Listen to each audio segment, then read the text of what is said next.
আজকে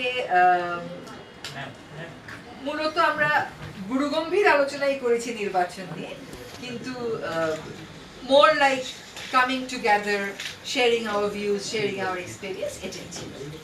আর বিদেশিরা আমাদের শপথ গ্রহণটা হবে সকালে সংসদ সদস্যদের, সেখানে আমরা উপদেষ্টারা কেউ থাকবো না, এটা নিয়ম নেই।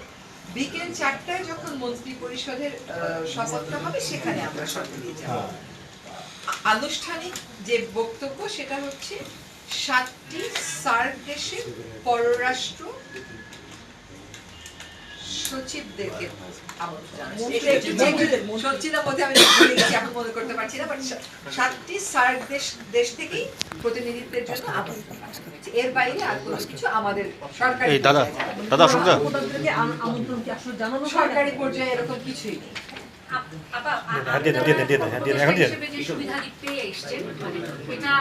গাড়ি বা বাসা, এগুলো আপনাদের মধ্যে কি সিদ্ধান্ত হয়েছে? কবে নাগাদ গাড়ি সুবিধা, গাড়ি ছেড়ে দিবেন বা বাসা ছাড়া, এগুলো নিয়ে ইন্টারনালি কোনো আলোচনা হয়েছে? না, আজকে ওগুলো নিয়ে আলোচনা হয়।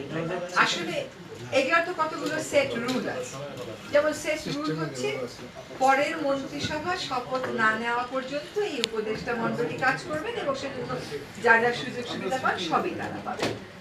তবে এক একজনের বাস্তবতা একটু ভিন্ন হওয়ার কারণে আমরা যখন অনেকে সরকারি বাসাতে উঠি, যারা উঠেছে তাদের মধ্যে তারা 1 মাস পর্যন্ত ওই বাসা রাখতে এন্টাইট। That's the rule.